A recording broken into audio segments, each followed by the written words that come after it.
for our reviews of these movies. One in New York and one's a Western. I made that song up, so you guys know. Did. Let's talk about Horizon first, because Sturdy hasn't seen it. Because he was too busy. He couldn't do a 3-hour epic about white people in the Old West. Like I need more of white people doing anything from the old times. Well, just to get started, I did put up a written review on this, but it is directed by Kevin Costner, is written by Kevin Costner, well, co-written by Kevin Costner, produced by Kevin Costner with a lot of his own money in it, and it stars Kevin Costner and another slew of other stars in an ensemble cast like Luke Wilson, Sienna Miller, Sam Worthington, Danny Houston. There's so many. There's Michael Roker's in it. I'm going to stop there because there just are a lot of people in this movie. But I have to tell you, it's something that he dreamed up in 1988 is from what I read about it. And I thought that was really cool. And he wants to do a 4-picture epic, kind of in the vein of like How the West Was Won, if anybody has seen that back in the 60s, where they had 3 different directors and they were telling the tale of 3 generations of a family, throughout the whole West, and everybody did something different in it. And that had massive stars in it of the time, all playing bit roles to kind of round it out. So that reminds me that this movie reminds me a lot of that, where he is telling the tale. Kevin Costner's telling the tale of this town of Horizon in the Old West. It was a territory that was on Native American or indigenous people's land, but there was a overseas there was someone who's selling the land to people in the east to travel out there, and they could go make a life for themselves out there. So it's telling a 12-year tale about how this thing got, this whole territory got started into like this town and stuff, and all these people kind of coming towards it. With that being said, this first movie, in my opinion, just to give my quick review, and I cannot wait to hear what you have to say, Paul, but it just falls short of a good movie. It's a great setup for the second one, which is coming out. I'm sure it is a great setup for the second one, which is coming out in August. But I have to be entertained by a movie, right. And just because you already filmed the second one is coming out, I then put them together, and then I can make the choice whether I want to go see the second one at the same time. This drives me nuts because it's like it's almost like a bait and switch. Like, oh, you're getting 4 movies. No, I'm getting one long movie, and you're making that evident because you're leaving things open. I don't think that's very good writing. I think that's why most franchises and trilogies fall short when there's too much setup for the next thing. Like Infinity War, I think did it perfectly. There was a great setup, but there's a story in it, and then the next one is a very different story. But they're all come together. That does not have that feel here. And there's a lot of this would have been better as a mini series, in my opinion, on TV. Yes. Ooh. This is like a really beautiful History Channel Western. And story wise too, like the way it ends and everything else, like it plays like a mini series on TV.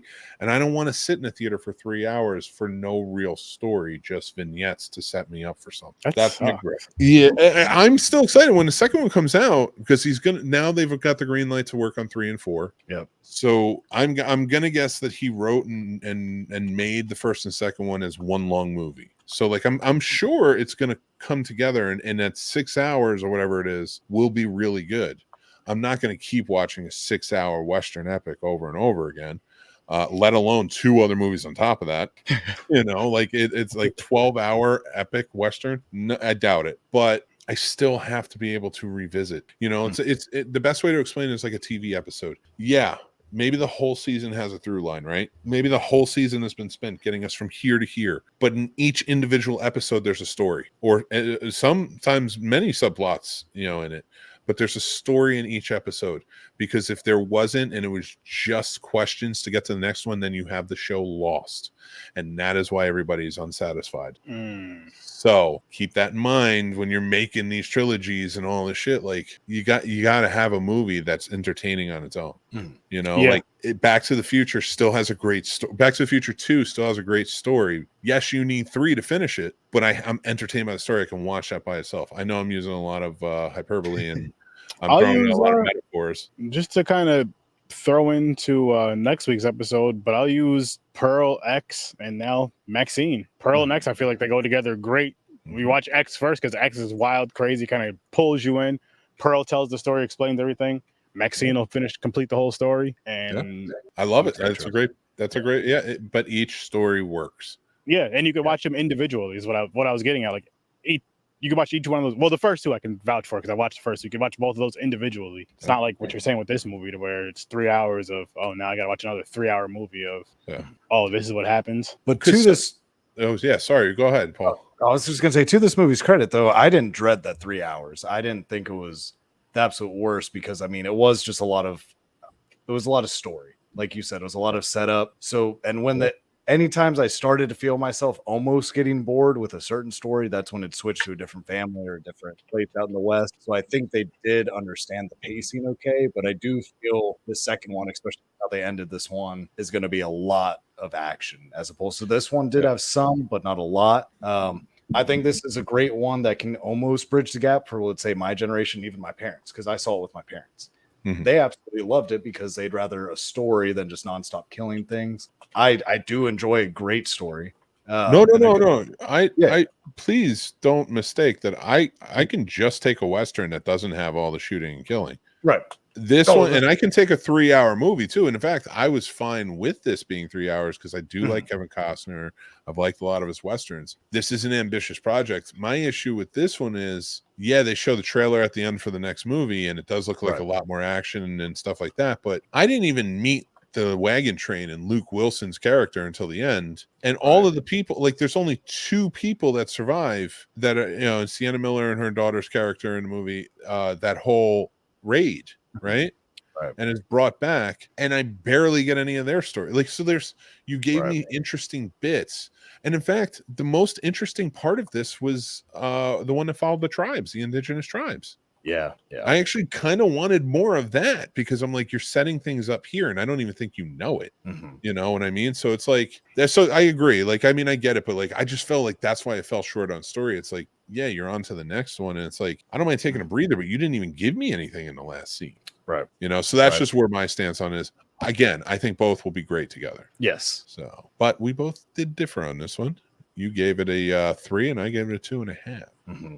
And I'm hoping on the next one, if that's higher altogether, it's going to probably get around a 4 or 5, like both chapters together. But I like this. I think what gave me extra credit for it, because I did try to look it up, is I know, I won't say a lot of times, but I know sometimes for showing indigenous people, a lot of times they'll find Spanish-looking heritage people to portray indigenous people. And this one, it looks like they really actually chose only indigenous people, and I thought, that's nice, giving credit to their actual heritage and letting them portray their ancestors properly. That's important. So to me, that definitely added a lot more to it because, one, they could speak the language, which I think is awesome. It's beautiful. I love how Native American languages are. And I think it just brings a good authenticity to it that you can sense and feel, especially when the son's leaving his father.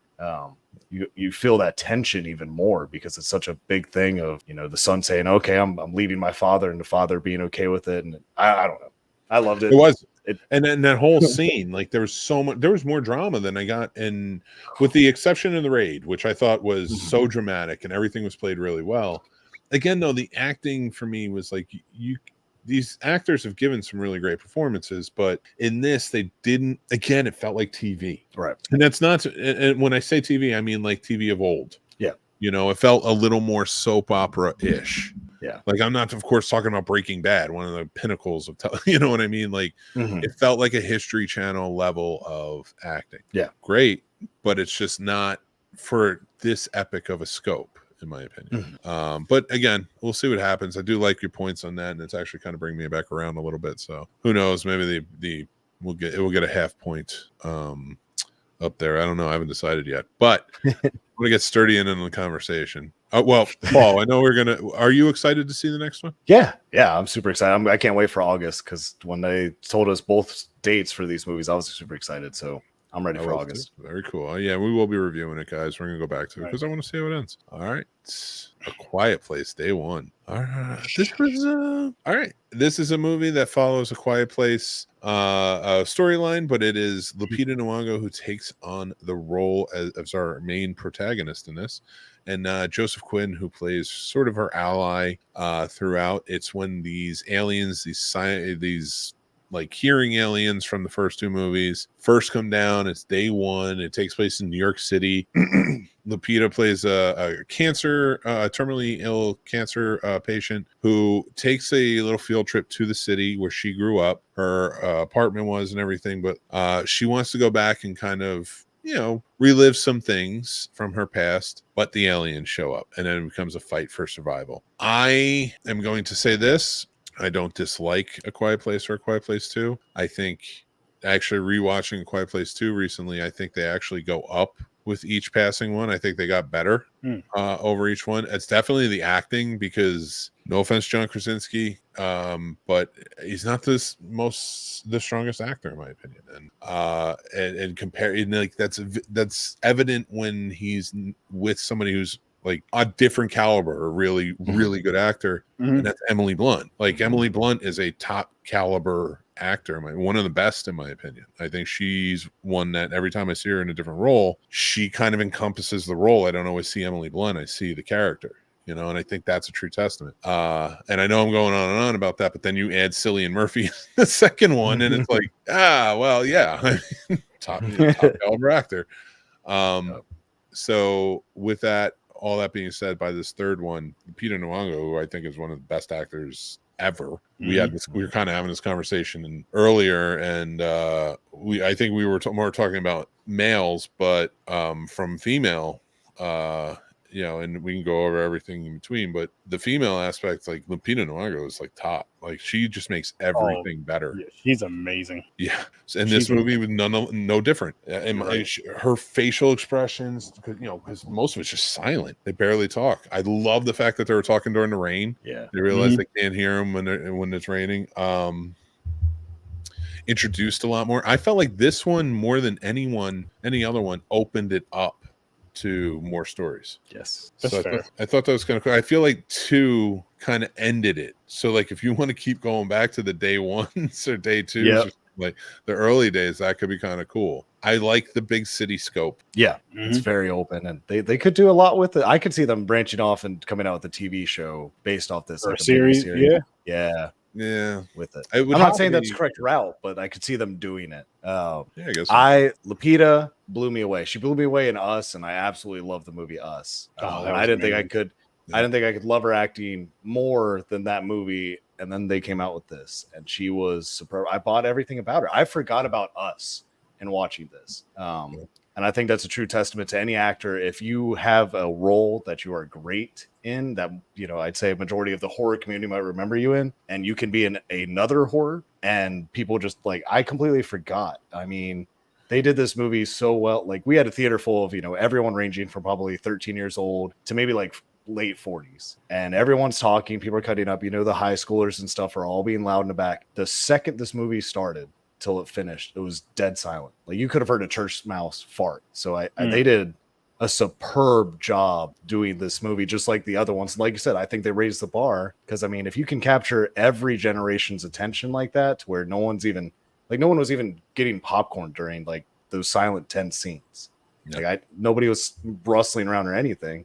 They were completely submerged in what you had on screen. Joseph Quinn, I think he was a perfect for this role as a side character. I thought it was beautiful that they brought a male actor that wasn't just the asshole or I'm the man's man or anything like this. You brought a man that was scared, that was distraught, that wasn't okay, that couldn't handle these things. Yeah. And I thought it was great that you had Lupita being the one helping. Because I know, a lot of times we say, hurt people hurt people. I also think hurt people help other hurt people. And I think this movie did a very good job showing that anyone can help anyone. And I thought it kind of gave me more hope for our humanity, thinking that in any scenario to this, maybe this caliber, that there's hope for humanity, because you never know. And a lot of times I think people are just going to turn the other way or be like, nah, I'm not helping my fellow man. But this one kind of made me think maybe I'm wrong. Maybe I'm a little too cynical about it. But yeah, Joseph Quinn, this is probably my favorite role I've ever seen him in. I knew he could act, but I think this one definitely sealed the deal for me to watch him a lot more closely, because he set a bar for himself that I wasn't ready for, because I loved him as Eddie. I believed he was Eddie in Stranger Things, but this one I couldn't get enough of, because he sold the being scared man, being scared of the water, being scared of this, I loved it and I bought it and I felt for him. Like I was tense for him, I was sad for him. They just did a great job. And to add to that, his character grew throughout the whole thing, because by the time you get to the end and how it ends, you're like, wow, all right, like, because this guy couldn't do anything in the beginning of the movie, and then this, and so Sturdy, give us your rundown, man. How'd you feel about it?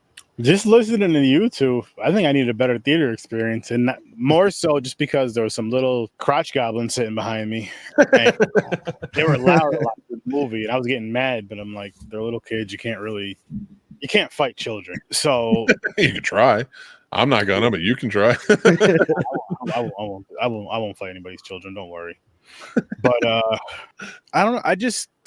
So that may have been a part of it, because like the quiet scenes weren't as quiet for me, and I never really felt like into it like you did, Paul. Like this, I just loved listening to what you got from it. I'm just like, he got all that from it. I can kind of see how in certain parts, especially with Lupita as the lead, and him as a secondary character, which I did enjoy the back and forth with those two, and like how she was the powerful one through most of it, even though she was going through so much on her own, so much herself, I should say. She put that to the side to help him out and really help his character progress, and herself. They actually helped each other progress throughout the movie and kind of changed their mindset a lot. But I think A Quiet Place as a whole, I like them, I don't love them. You know what I mean? It's like I've watched the first two. The last time besides watching them the other day just to kind of get a refresher for this one, was in theaters, and that was the last time I seen those. But it wasn't because I don't like them. They're just like they're not bad, but it was like my wife loves them. She can go back to them. She loves all of them. But for me, they're all right. They're not bad. It's something that I probably won't talk about much unless somebody, I would never bring it to conversation, but if somebody brought it up, I would talk about it or talk about them. Yeah, I get it. And our ratings for this I gave it a 3.5. Paul gave it a 3.5. And Sturdy went with a 2. And I think you get that from our reviews for sure. Yeah. Those damn kids. Yeah. I mean, I think if you like the first and second one, you're gonna like this one. But I definitely get it. I would almost say, Sturdy, give it a try when it comes out. I think this might be a good one to analyze whether you want to see or stream it. I liked it in theaters because the sound was so important. See, and had my theater been quiet, maybe I had a better experience, a different experience. Because I didn't have a bad experience. I'm not gonna say it was like bad, but I'm saying as far as stuff like that for a movie like this, that's important. Yeah, it is really important. That silence really hits you. And I think it's important for sure. I do want to point out she was in another horror comedy. If you haven't seen it, go check it out. She plays a kindergarten school teacher on a field trip when a zombie outbreak happens. It's called Little Monsters. Go check it out. It's funny. It's a really funny movie, and she's fantastic in it to have to try and protect these kids and like fight off zombies and everything else. Like at the zoo, nonetheless. She's at a zoo. So it's pretty cool if you guys haven't checked that out. But yeah, that's our reviews. And now it's time for a mixed movie pick. And as you guys know, it's 4th of July coming up this week, this Thursday, and we like to celebrate here. And how do we celebrate? We celebrate by talking about car or trucker movies on American holidays. I feel like it's an American pastime. So I went with Smokey and the Bandit. The pinnacle. Heck yeah. We are going to be doing, and of course, like I said, we have classic film review coming out tomorrow, so you can learn a little more about the film if you haven't seen it, and our review of it. So go check that out on our channel. You got to hit like, subscribe, and hit that bell. So more episodes of this and that come out, and way more. We got way more stuff coming up, but definitely go check out Smokey and the Bandit. What do you guys think of Smokey and the Bandit? Are you fans? Are you not fans? I know you're probably fans of the car. Love the car. I could say that. Very fair, very fair. Listen, Sturdy, I gotta mix it up a little bit. No, I'm happy you're mixing it up. And everyone else is doing war movies, stuff like that. I was like, car or trucker movies on American holidays. I think that works. Yes. And especially this one. It's just fun. Guy running from the police. Stole beer and was running from the police the whole time. It's fun. Can't be mad at that. No. Respect. But that is our that's our show. But we got a few things I want to talk about real quick before we do. Thank you. How you doing, buddy? Joe, what's Thank you, good, Joe. my friend? I can't wait to do a Stir Division with him. I mean, he can come on this show anytime too. Yes. Guys, as you know, support our local Patreon, sign up for free, and you could get our Snobs newsletter, which new one is out now. You can go check out and figure out what's going on out in the world and in the world of Snob Nation. Yes. That's right. So go check out our Patreon. You can follow for free. I put my written reviews up there. I share links to stuff. It's like a one-stop shop. We have a newsletter. Discount codes come out. And if you want to get some of the perks with the tiers, we appreciate the support. It all goes back into the channel. So thank you for that.